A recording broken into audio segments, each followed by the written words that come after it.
Break even point, ये word तो आपने बच्चों जरूर सुना होगा।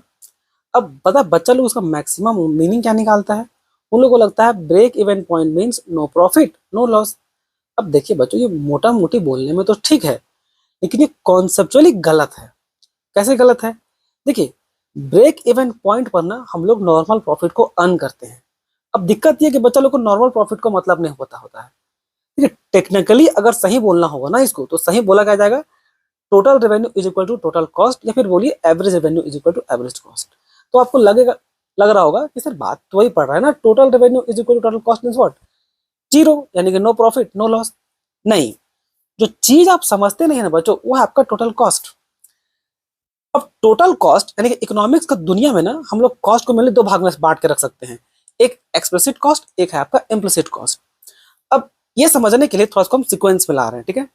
देखिए, सबसे पहले हम लोग लेते हैं क्या है, सेल्स। उस सेल्स से माइनस करते हैं हम लोग एक्सप्लिसिट कॉस्ट, फिर माइनस करते हैं इम्प्लिसिट कॉस्ट, और इन दोनों को मिला करके बनता है आपका टोटल कॉस्ट, ठीक है। तो सेल्स में हम लोग माइनस किए एक्सप्लिसिट कॉस्ट, फिर माइनस किए इम्प्लिसिट कॉस्ट, फिर जाकर के हम लोग का आया क्या, इकोनॉमिक प्रॉफिट। अगर economic profit is equal to zero है, उस जीरो को बोला जाता है क्या, नॉर्मल प्रॉफिट, और उस नॉर्मल प्रॉफिट को बोला जाता है क्या, आपका ब्रेक इवन पॉइंट। अभी भी सवाल वही रह जाएगा आपका मन में कि सर अभी तो बात वही है क्या, economic profit is equal to zero ही तो हो रहा है।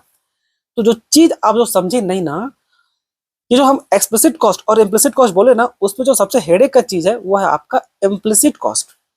क्यों हेडेक का चीज है? देखिए, इम्प्लिसिट कॉस्ट को हम लोग दूसरा नाम से पुकारते हैं, वो है आपका अपॉर्चुनिटी कॉस्ट।